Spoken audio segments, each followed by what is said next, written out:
Welcome into the DNVR Rockies podcast, brought to you by Strava Craft Coffee. Strava CBD coffee is infused with both CBD and CBG. Can help with chronic headaches, joint pains, IBS, so much more than that, and can be delivered to your doorstep every 2, 4, 6, or 8 weeks, however frequently that you may need. New users can get 25% off your first purchase when using code DNVR25 at StravaCraftCoffee.com. I am your host, Patrick Lyons.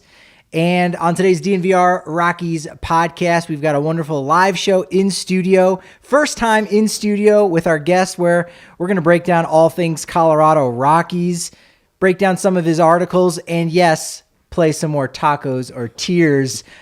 Look at that look on his face. He didn't know I was going to hit him with that, but you're the man and you're here. Glad to have you, Evan. How you doing, buddy? I'm doing good, Patrick. Thanks for having me this morning. Excellent. Evan Lang of Purple Row. A lot of fantastic articles that you've been writing, and you've got a great history. You got a great knowledge of this franchise, and so again, we're playing a fun game like tacos or tears, and you're going to be put on the spot.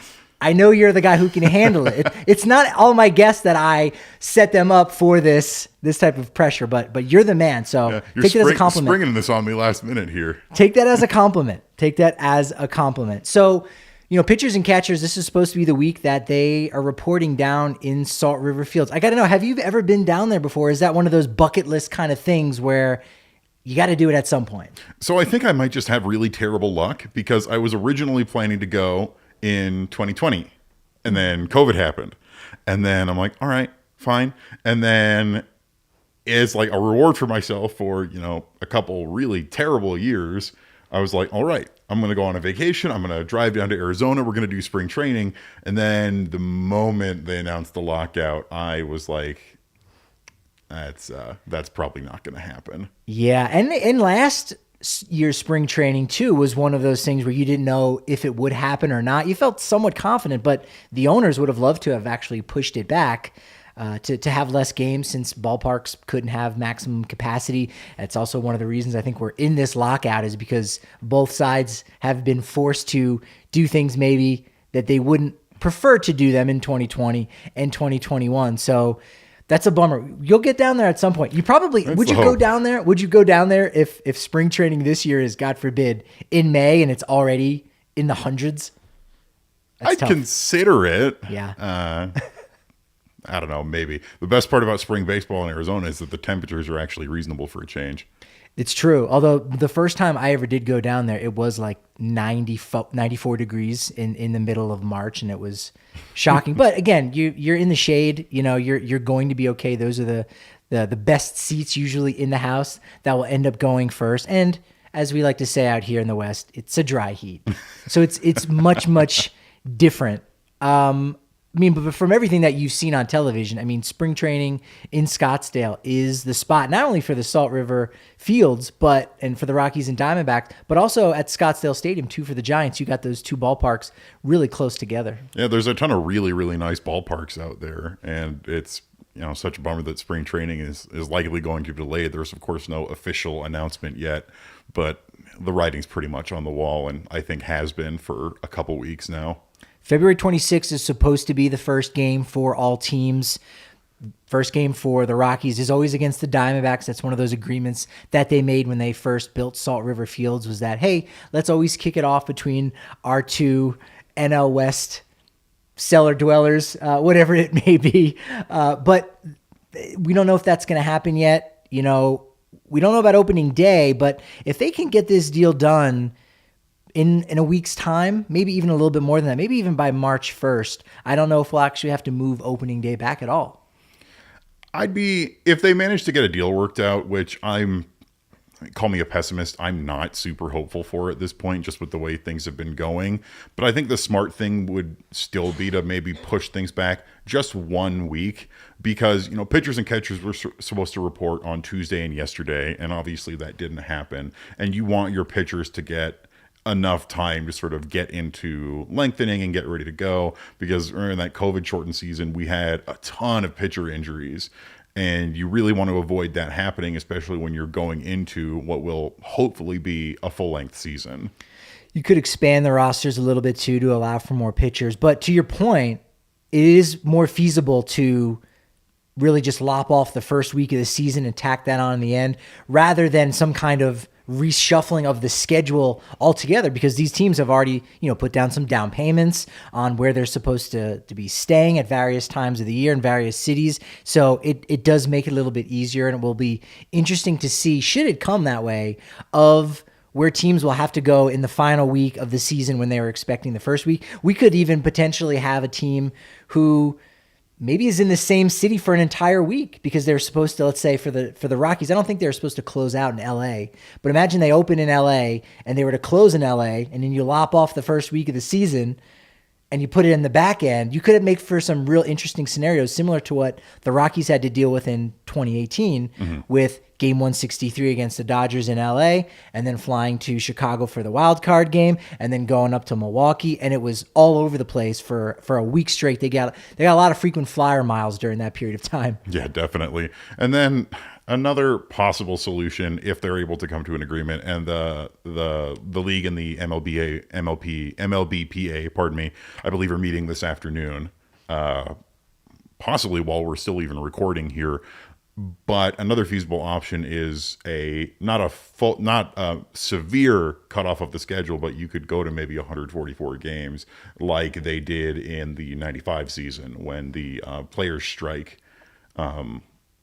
was still going into spring training. Now, the situations are not exactly the same, but it's still a possible solution of, if they think that they're going to be able to get something worked out, then losing 15 games is a heck of a lot better than only playing 60 games for the entire year or no season at all.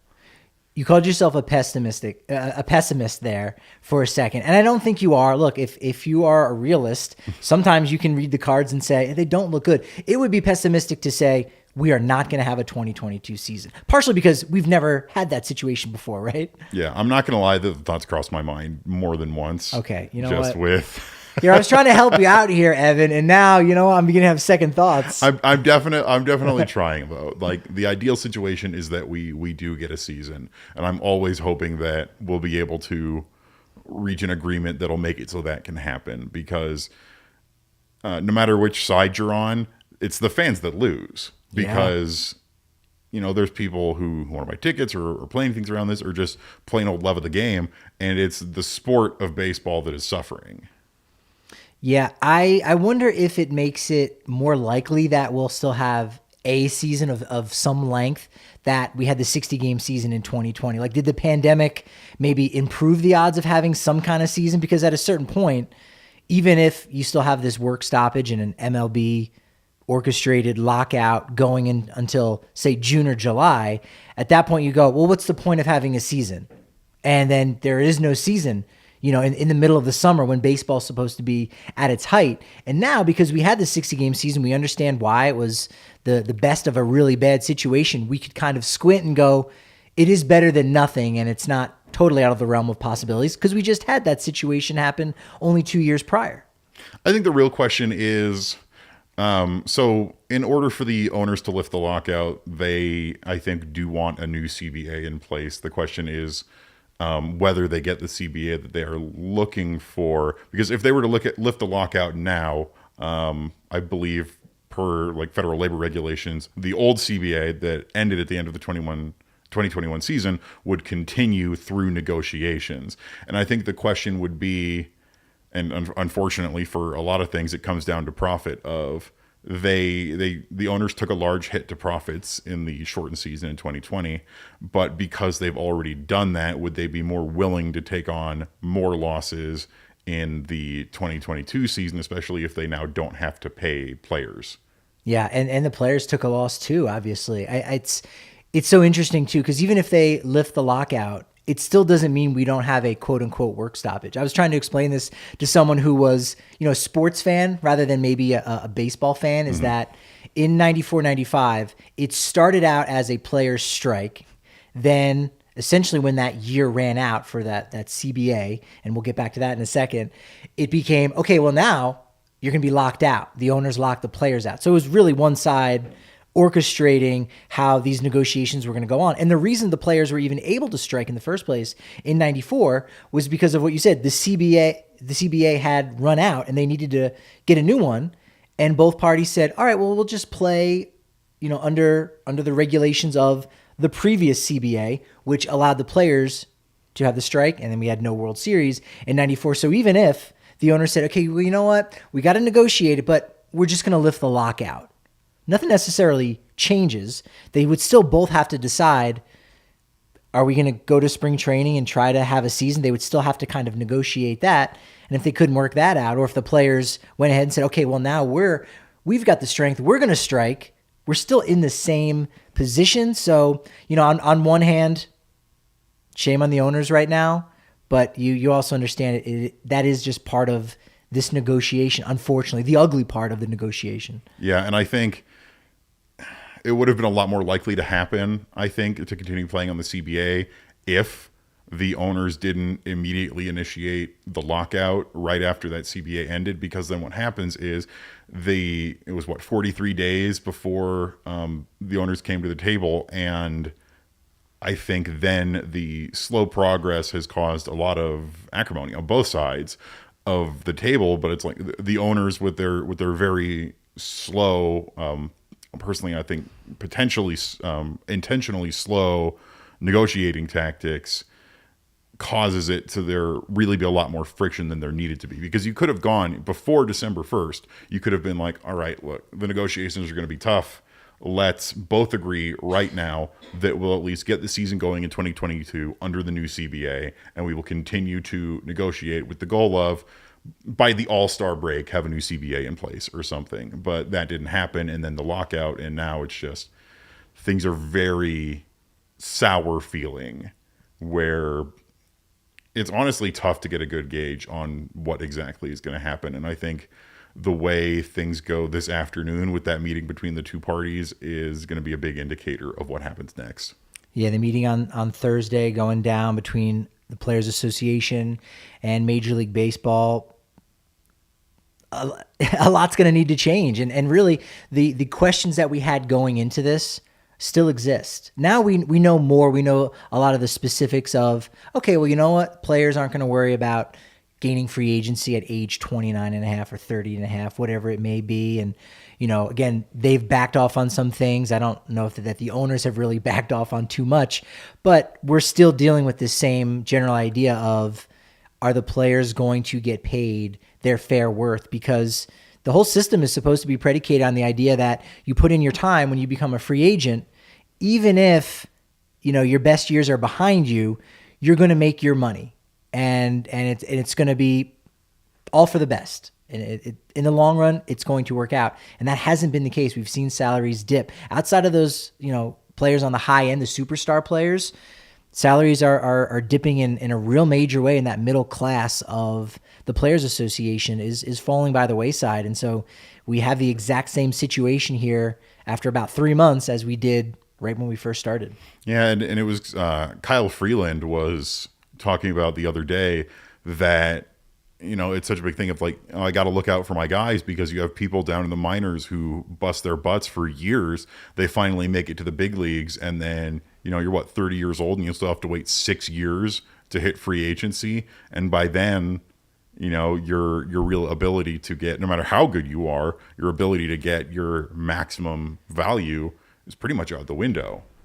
And there are definitely perks to it, even making it to the major league level, but a lot of these guys who are not your superstars are going to struggle, and struggling through the minor league conditions, which are a whole different story, and then making it to the big leagues, and then not being able to capitalize for at least 3 years to go into arbitration, and then 6 years to hit free agency is really frustrating, because not everybody's gonna bust into the league at like age 19 or 20, like your Juan Soto's, and even people who are busting in at like 25, 26.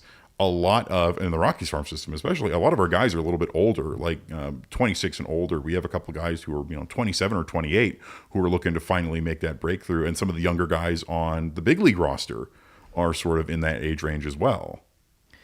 There is obviously a lot made of service time manipulation for young prospects to kind of slow down their clock and to get an extra year. Obviously, we saw that with Chris Bryant and the Cubs, and he ended up losing a case on that. But I think there's also that manipulation that impacts free agency and impacts some of these veteran guys when you consider the fact that with players having so many options, and that's one of the things that's being discussed, is can there be a limitation on options going back and forth from the majors to the minors? Because if the owners can employ a rotating cast of characters, certainly not trying to accuse the Rockies of this in any way, but you can look at last year's roster and say, wow, they had 5 rookies in their bullpen that they rotated through. Now, Lucas Gilbreth obviously got a lot of innings and, was fantastic. And so he was up there for the entirety of the season. But you can look at those guys and say, well, if we rotate through 4 or 5 of these guys, that will really eat up 3 roster spots.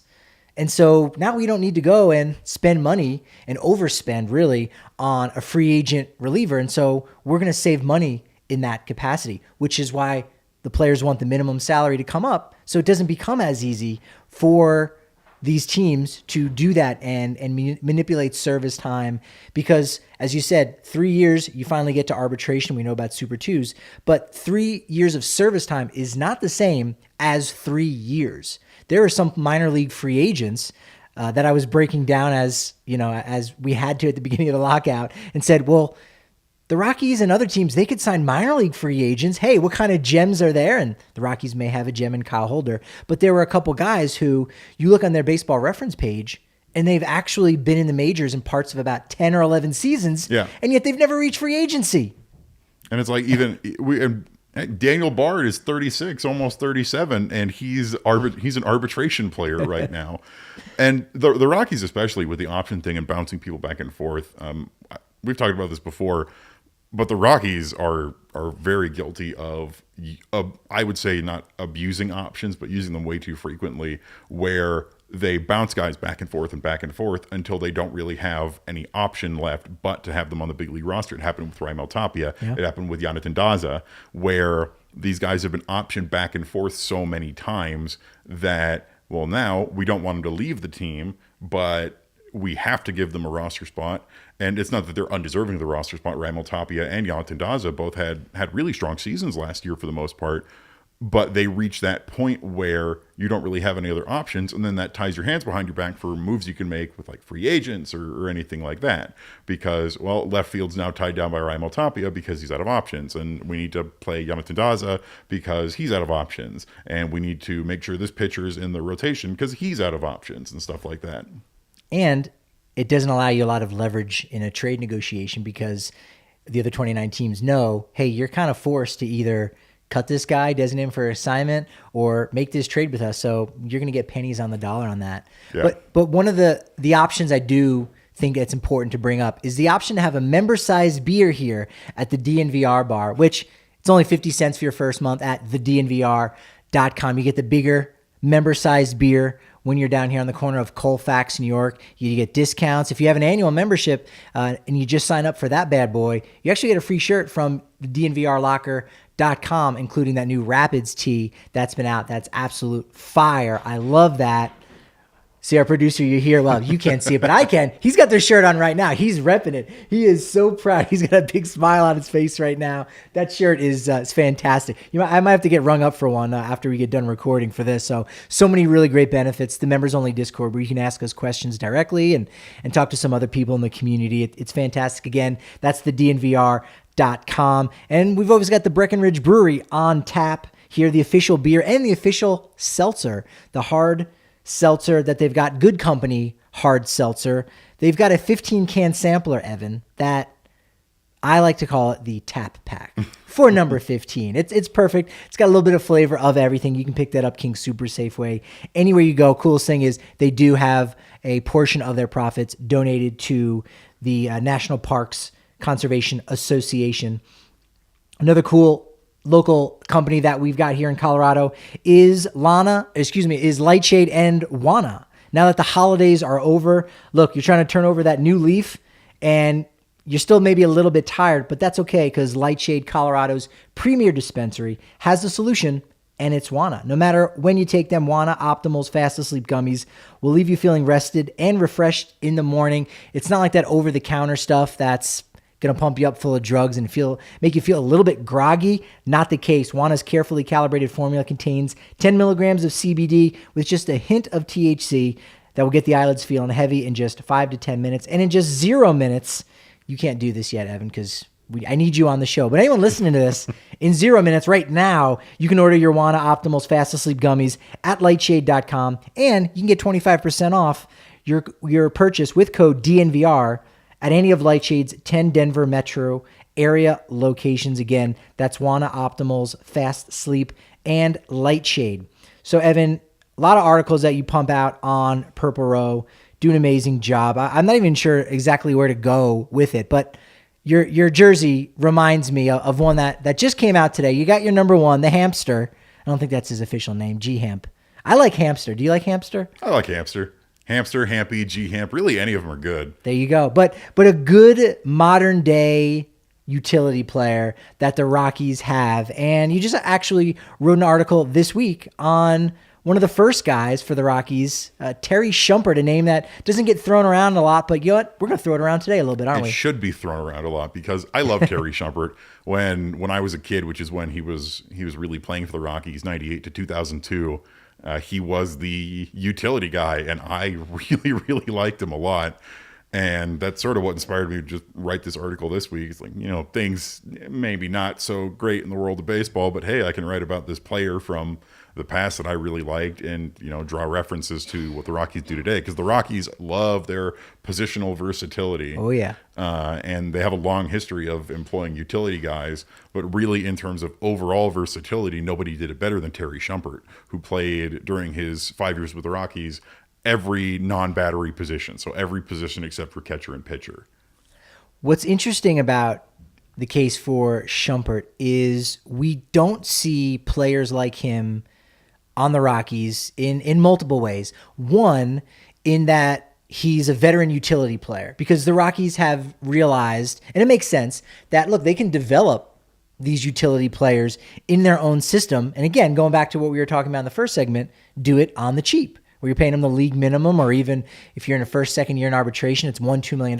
Whereas if you go out, I mean, look what the Cubs ended up paying for Daniel Descalso a couple years ago as a free agent. You go, oh, wow, really? For the guy who might be one of the last players on your bench? Well, yeah, that's what it takes. So if you can develop those guys, it makes sense.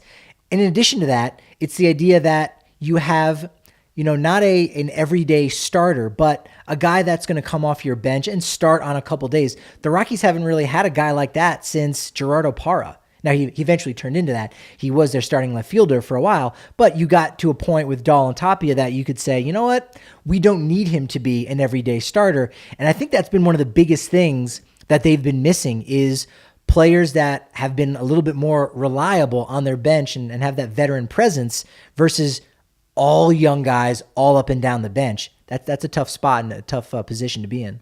Yeah, and when Shumpert came to the Rockies, he was like 30 or 31. Yeah. So he was not this young gun, and he started off back at the beginning of his career as pretty much exclusively a second baseman. And then as he begins to move through the majors and latch on with various different teams, he just picks up more and more positions. And like the amount of positions that he plays just keeps growing. And, some he's going to play less than others. Like, he's not going to play first base that much, and he's probably not going to be in center field that much, but you can still put him there in a pinch. And that's something that the Rockies have really been doing with a lot of their younger guys. Like Hampson has played second base, shortstop. We've seen him at third base a couple times. He's been in the outfield. Connor Joe, they play him at first. They play him in left field. There were rumors that they were planning to try and teach him maybe second base or shortstop. Don't know how much weight that holds, though it's definitely an option because he's got the range for it, I think, positionally. But the veteran utility man, I think, is an important part of every team. You've got it with like Chris Taylor with the Dodgers started out that way, and the Rockies have tried it a couple times with like Chris Owings. And Owings, unfortunately, with his injury history, though, when he has played, he's actually been really solid. Yeah. Which, like Chris Owings, the signing of Chris Owings and the affection that this team has for him gets a lot of flack.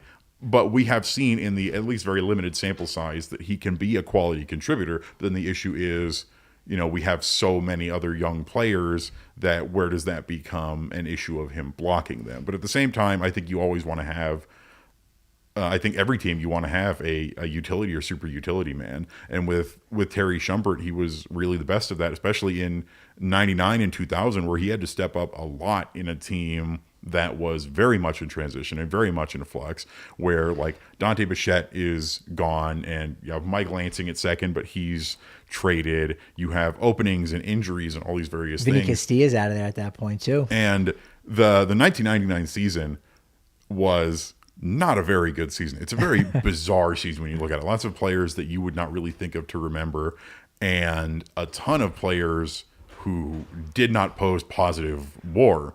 Like Dante Bichette that year had negative WAR because right? defensively he struggled. Yeah. But then you have all these other guys. There were only 3 positional players in the team's top 12 WAR for that year, and that was Larry Walker and Todd Helton, and then Terry Shumpert with his 2.4 for that year. Everyone else was a pitcher. Yeah, that was a rough time to say the least. And I think, as you brought up, like Chris Owings about the flack, I think, people who listen to this podcast, and I think, who read your work, I think they're able to differentiate between Chris Owings, the ball player, and the idea that, okay, there are a lot of holes on the roster, and that's your solution to it. That's where the flack comes in, and you go, okay, the idea of any player, not Chris Owings, but any utility player being added on a minor league deal, and again, that speaks a little bit to the player or their situation as much as it does, the lack of commitment and maybe spending a little bit on the payroll. We understand with the pandemic to a degree, but it's certainly an interesting situation. And because Garrett Hampson has been really successful, I think he's, I don't know if he'll ever, truly break out or we'll see him, for 145, 150 games a season, either in center field or just kind of bouncing around all over the place. He really has, set the tone a little bit for the organization to be able to have more confidence and rely on these young guys. I was talking with someone about like Coco Montez, and you go, all right, hey, second baseman, great. It's got a little pop in the bat. And you go, hey, put him in the outfield. He might be able to do some things. And you almost get excited about a utility player because of what Hampson was able to do. Same was true of Brett Boswell before he got hurt last year. And you go, hey, okay, Brett Boswell, I'm getting a little bit excited. So that's a very apt jersey you have today for Shumpert, for Hampson, and everything he's doing. And you can see them keep developing too, where like you've seen Hampson develop a little bit of pop in his bat where, when he first comes to the league, he's really very much a slap hitting speedster in terms of your utility format. A lot like D. Strange Gordon from the Mariners, Dodgers, and the Marlins. And where's he at now? I don't know either. I'm just sorry. I think he's with the Pirates, actually. I love how you were really trying to nail all his teams. I'm like, wow, I would have tapped out on that one a lot sooner. He was with the minors with the Reds last year, and I think he signed on with the Pirates this year for a minor league contract. But it's that thing where he's like, Hampson is a stolen bases threat, and he's got the speed and the defensive range. But then he's also been developing. So his batting average, not super great, but he has the ability to hit home runs. And that's really something that the Rockies do value in their bench players, the ability to, come in and slap a couple home runs in addition to being an on-base threat because he can pinch run and everything like that. But he's just got the speed and the range. And you do see that in guys like Coco Montez down in the minors, where I really like Coco Montez. I think when we have spring training, I think he is definitely someone to watch if he gets an invite to that.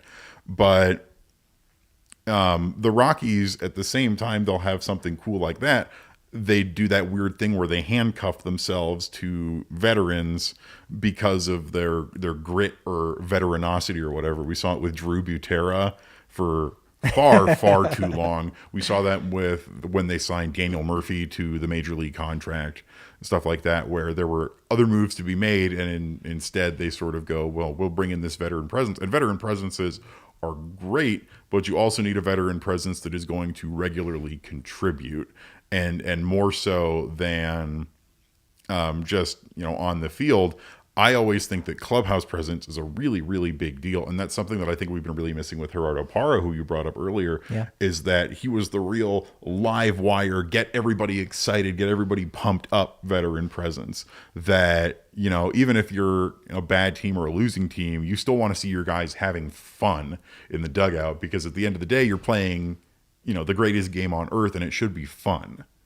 Yeah, with, obviously with the Arenado trade last year, loss of John Gray, loss of Trevor Story, who stepped up in that place as the guy for the post-game interview and whatnot. Now that clubhouse doesn't even have that veteran presence outside of Charlie, and you got to wait an hour until after the game because he still has a workout to put in. But there really isn't any of those guys. Like, who's leading in that clubhouse? And so you need veteran presence. That actually be a good pun for maybe a podcast. Veteran presence, but PRESENTS. Veteran gifts for the roster. I like talking about guys that get overlooked or either have gotten a bad rap. And you've written about a couple of them. Nate Grieb being one of them, where he was a good pickup, one of those minor league guys you don't even recognize. It's not that it's not worth your attention, but look, there's 162 games in the big leagues. We're Rockies fans. Like, that's what we're focused on, not a minor league signing like Ashton Godoa's. And you go, I don't know who this guy is, and that's fine. Do some things, and now we'll pay attention to you. That's true of Nate Grieb, who he's done some things. I know Willie McIver has spoken really, really highly of him. So has Frank Gonzalez, now his pitching coach down in Albuquerque. And he's been a player that, again, you could say he might be able to help out the Major League bullpen in 2022. Yeah, I'm definitely thinking that if there's a year for him to break into the majors, this is it. Because outside of his first professional season, when he was drafted in 2015 with the Milwaukee Brewers, Nate Grieb has had a really, really strong minor league career. Yeah. And despite that, he's never really played that much in AAA. But I think he deserved a shot because he's got strong stuff. Like you said, his catchers and his coaches speak really highly of him. And the fact that he is still, really pushing for it. He's one of the older folks in our farm system right now, where he's 28 or 29 years old.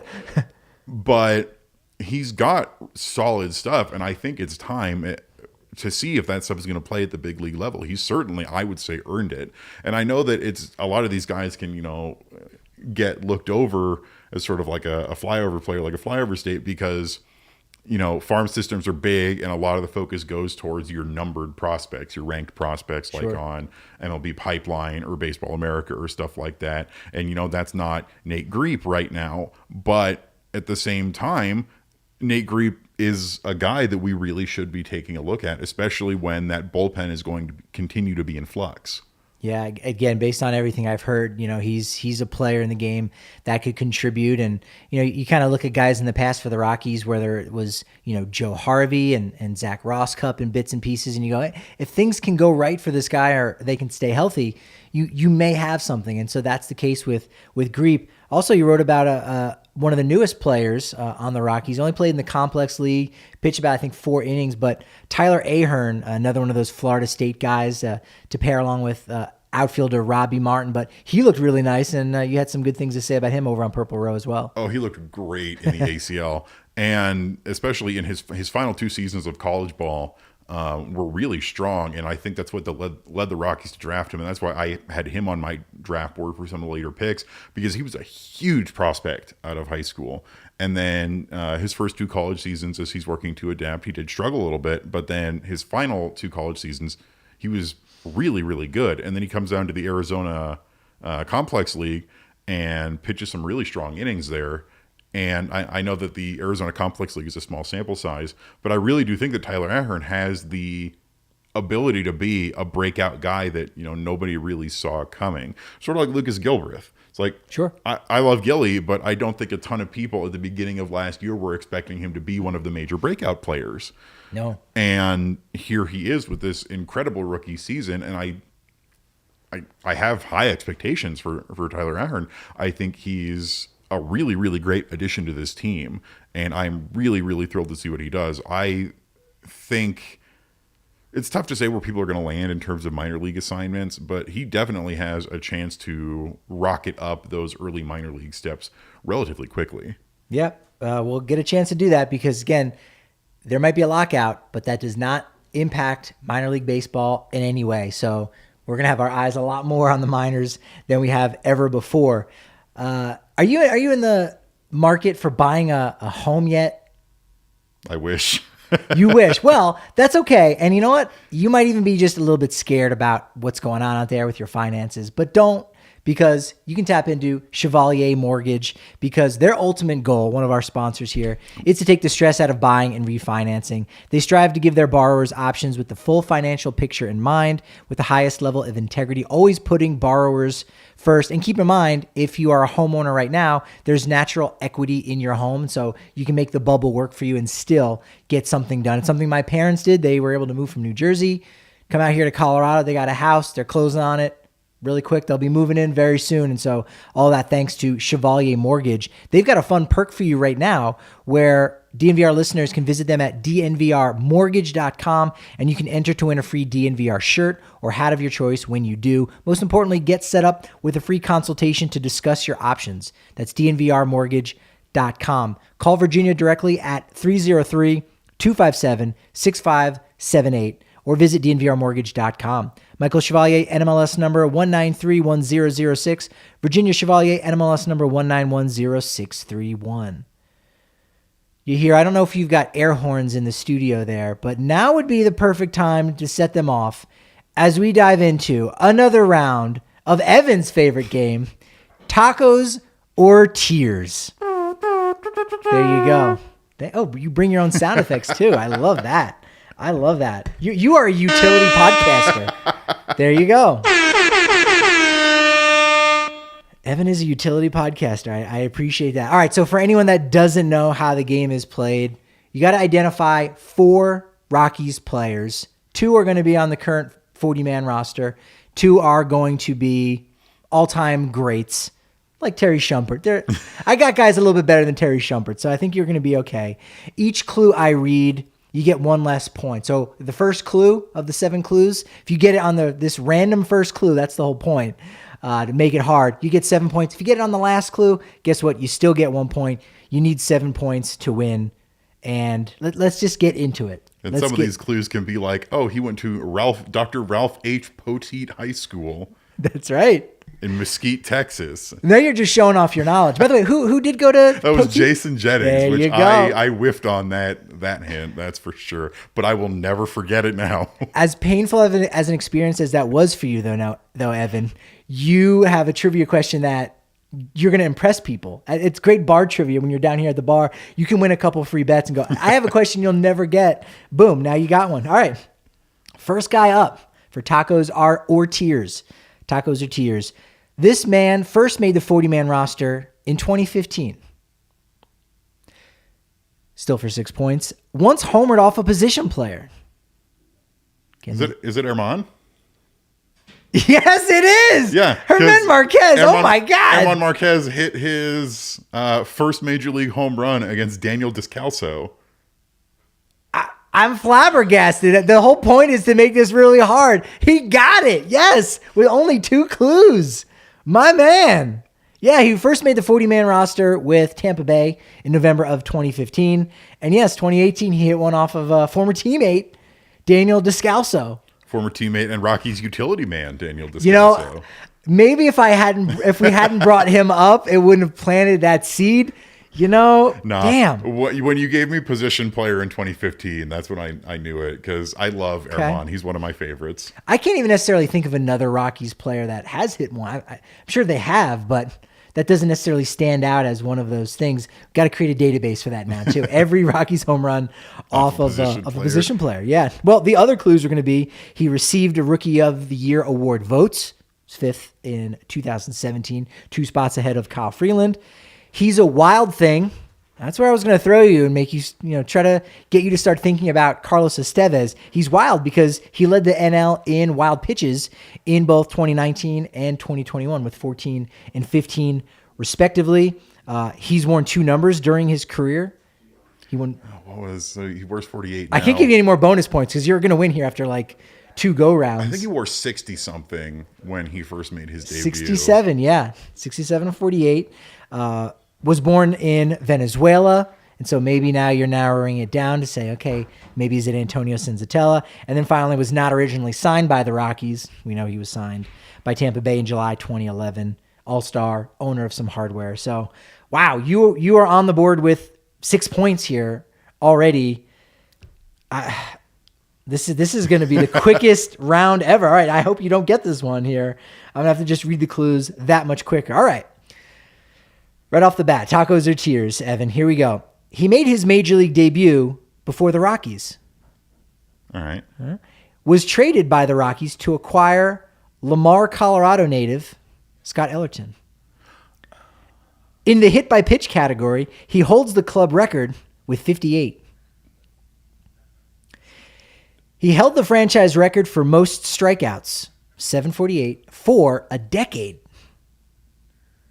He has given up the most home runs in team history. Has been rotation mates with Hideo Nomo, knuckleballer Tom Candiotti, Ismael Valdez, Oral Hershiser, and Pedro Martinez before joining Colorado. It's not Darryl Kyle, is it? No. And he was traded for Eric Young Sr.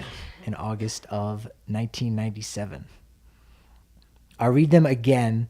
So far, every time I've done this, everybody has got at least on the last clue. And now I don't feel so bad since you are still dominating. You got out to such a big lead. I'll read the clues again. I remember Scott Ellerton. He made his MLB debut before the Rockies. He debuted in 92, Rockies in 93. Was traded by the Rockies to acquire Scott Ellerton, one of 6 players born in Colorado to play for the Rockies. He has the club record for 58 hit by pitches. He, of course, did it as a pitcher. Jamie Wright is next with 56. Held the franchise record for most strikeouts for a decade before Ubaldo passed him up in 2011. Has given up the most home runs in team history.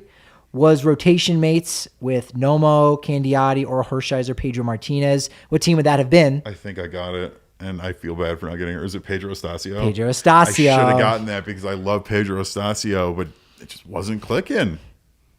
I'm not going to give you a point on that one. No, that's fair. Only because the game would be over at this point. But No. you got it, yeah. Number 34, played with the Dodgers, played with the Mets. Is actually consulting with the Rockies in their Dominican Summer League. I did see that. When they had the list of coaches, Samuel Deduno. So that was really great. That was kind of one of those stories that has flown under the radar almost a little bit because you go, hey, that's great. Bring these guys back in the fold, especially a guy like Pedro Estacio, who I probably should have had a clue in here about.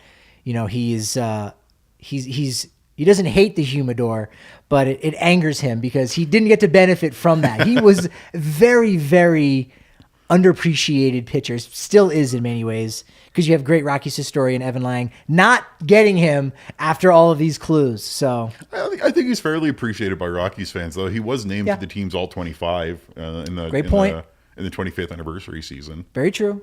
Very true. All right, next one up. For tacos in tears.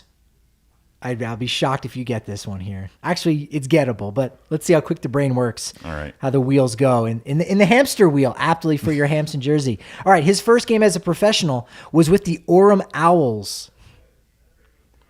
His cousin is former catcher Chad Moeller. Oh, God, you got that look in your eye. He wasn't signed by the Rockies so much as he was given an invitation to play for them. Close your eyes, picture a mid or small market team, and he's played for them.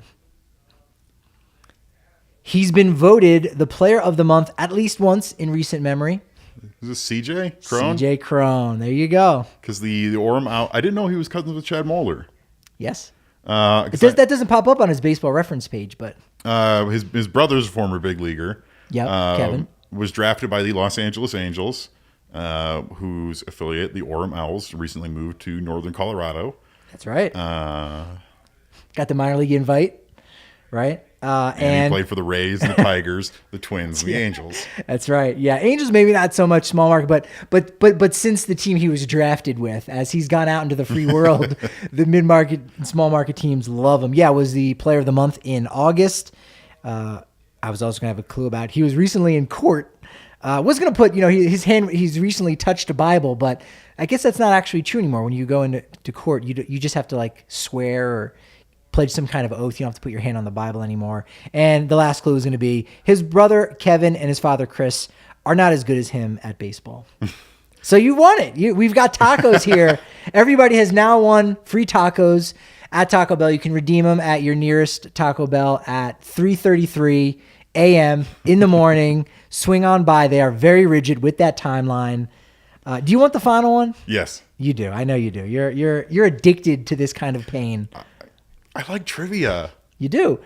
And I didn't make these as hard, and that not a knock on you, but I decided to, say he was a switch hitter through college. Like these are too vague. But I also think you can get these on number 7. I think it's very possible. All right. So this is for everybody out there, including you, Evan. Tacos or tears? Let's dive into it. This player was the 2002 Carolina League MVP with the Salem Avalanche. When he entered free agency, his club received a compensation pick, which was later used to draft a Cy Young Award winner. His middle name is Bonte. I believe that would be the pronunciation. Bonte. I imagine it might be a family name. His final game came as a member of the Los Angeles Angels. He had Tommy John surgery in 2011. He homered and tripled in the 2007 World Series. We're heating up here. Was an all-star once in 2009. That's probably the big one. I don't know if this one will help at all, but he actually played first base in the minors, but Todd Helton. So he moved to right field. Brad Hopp? Brad Hopp. That's right. Bradley Bonte Hopp. See, you threw me. I had no idea about the Bonte. That threw me off so much that I was like, "What?" That definitely is a strange one. Yeah, it was the 2002 Carolina League MVP with the Salem Avalanche. He was released by the Rockies and Tampa Bay in a very shrewd move. So the Rockies received a compensation pick that they ended up using in 2011 to take Trevor Story. And you go, hey, stroke of genius. They could have an extra one if they had just kept Brad Hopp on the roster. But as it were, Tampa picked him up, and they got a compensation pick, which they used on Blake Snell, 2018 American League Cy Young Award winner. Middle name Bonte. Final game July 22nd, 2013. Had Tommy John surgery in 2011, so he missed all of 2012 before returning with the Angels. He homered and tripled in the 2007 World Series, batted .250, 8 strikeouts and 16 at-bats. Was an all-star in 2019, and was a first baseman. And so now you look at it and go, oh yeah, his defense was never that great. That's because he was a first baseman, and you had Todd Helton there. So you make the best of the situation there at hand. And I think Bradley Bonte Hopp definitely made the best of that situation. Trivia. It's a good one, I think.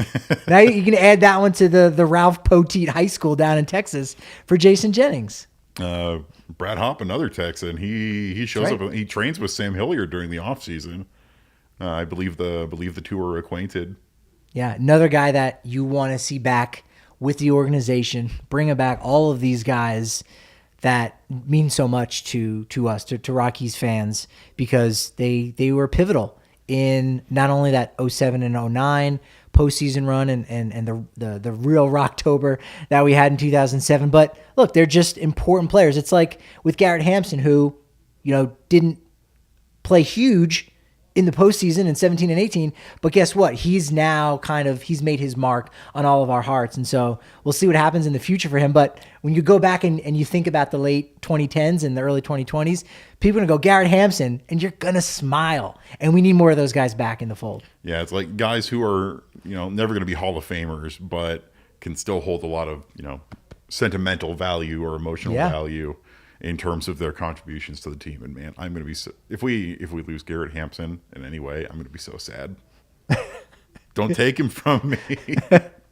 Well, it won't happen yet. So that's maybe that could be the best case, worst case scenario is if the lockout ends, but then immediately Garrett Hampson is traded. Let's hope it's just good news for you, Evan. Follow him and read all his work at Purple Row in the podcast description of this. You can check out some of his articles. We'll go ahead and link those, but follow him on Twitter at Evan_Lang27. Always great articles that Terry Shumpert won.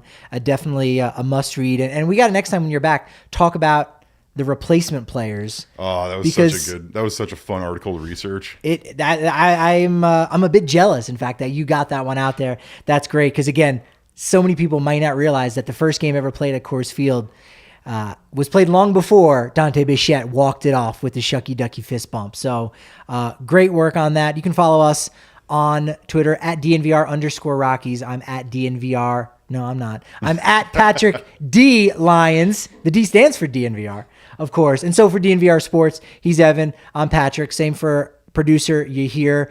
This has been great. It's been fun. But you know what they say about momentum? It's only as good as tomorrow's podcast. So we'll talk to you then.